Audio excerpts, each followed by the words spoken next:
day it is and who you are. Yeah, well, today is April 10th, 2010. We're here in Putatoy, which is the land of the Patwin people, and this is the village, which they called it, which was close to, or lined up with Puta Creek, which is south of our campus here. And there's a lot of Native peoples gathered here today for the 38th annual UC Davis powwow, which is themed honoring our elders. And there's been a whole week of events leading up to this day, the powwow. And it was a week really to honor not only our elders, but our ancestors and all those who are currently working towards a brighter future for all the future generations. And the theme of this week is from our roots, we gain strength for the future. So there was a lot of events throughout the whole week to kind of bring our people together. Like discussing what the issues are, particularly for Indigenous students. Okay. Well, last night we had, we began our culture week with the sunrise ceremony, and we close it with a sunset ceremony.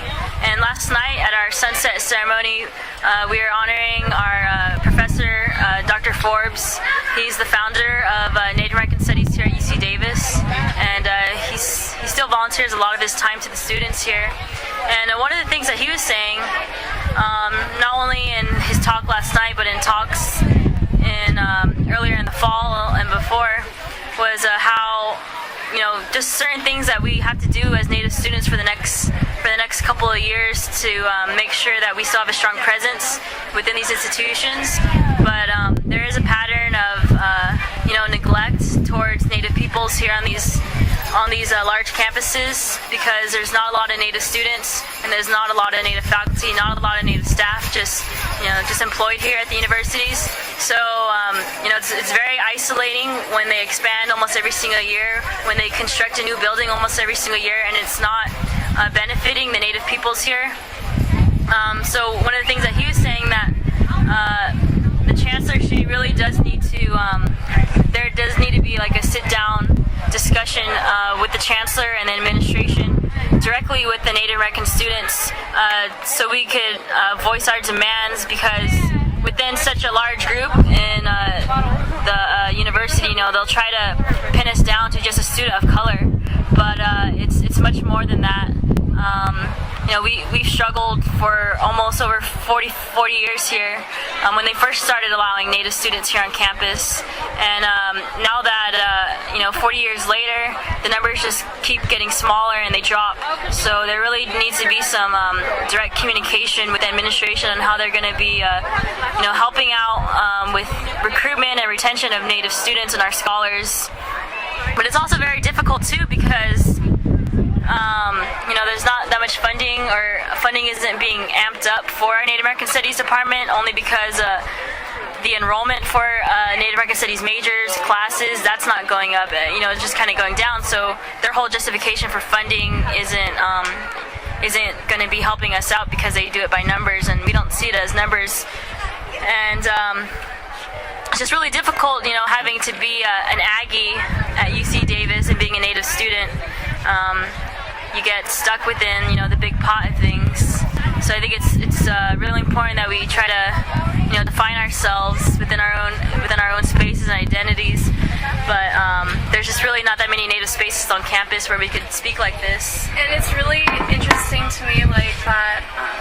That there are all these homes here, and Davis brags about being one of the best, or the only PhD program for Native American studies. So it's kind of well, what's going on in the rest of the nation if it's so bad here with retention and recruitment of Indigenous students? Because I feel like they use it really just to tokenize the whole situation.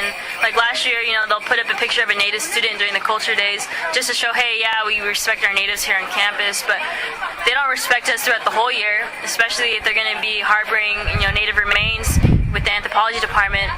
It's difficult to repatriate the peoples that are there, and the baskets and the medicine that's there, because there's a lot of people that you just talk with. There's 11 different California tribes that are affected by by the harboring of the remains underneath the Anthropology Young Hall.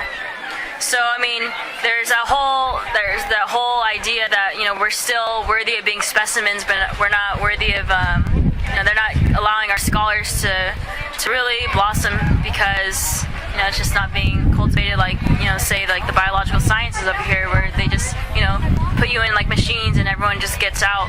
So it's different. It's very different. I mean, what are some of the things that you hope to see in the next couple of years, just advances like for movement? Well, like in my own opinion, I feel like I wouldn't want to recruit Native students to go to these University of California schools. I want to recruit the Native students and have them go to tribal colleges because at tribal colleges, we could learn our own Indigenous.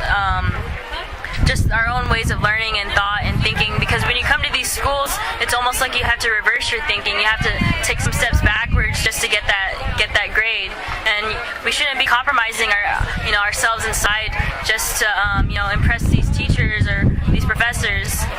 So I really think that there needs to be the relationship reestablished between DQ University and UC Davis, because when UC Davis was strong as a Native community, DQ was strong. So it was always, that the circle was always there, but it's been broken for a couple years now. And so the next couple years, I really want more Native students here to be aware about DQ and just the things that we can take advantage of, because there's so much. Hold on for a moment. Hello. I think it's really just about sustaining life, because here at these schools, it's not really about sustaining life. It's just really about making sure that these corporate entities continue.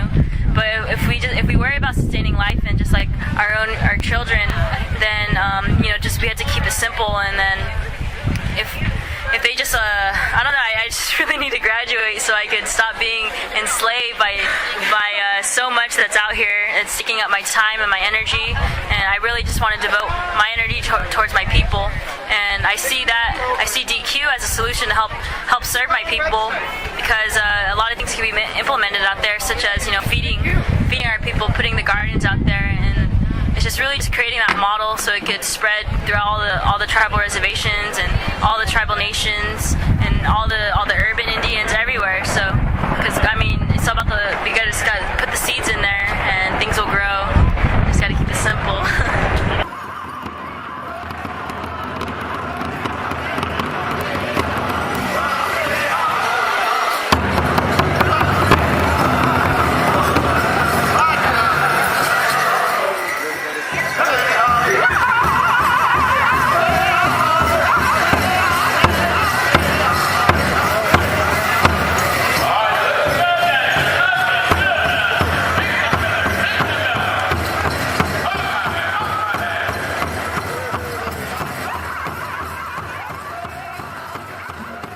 You've been listening to Graffiti Press.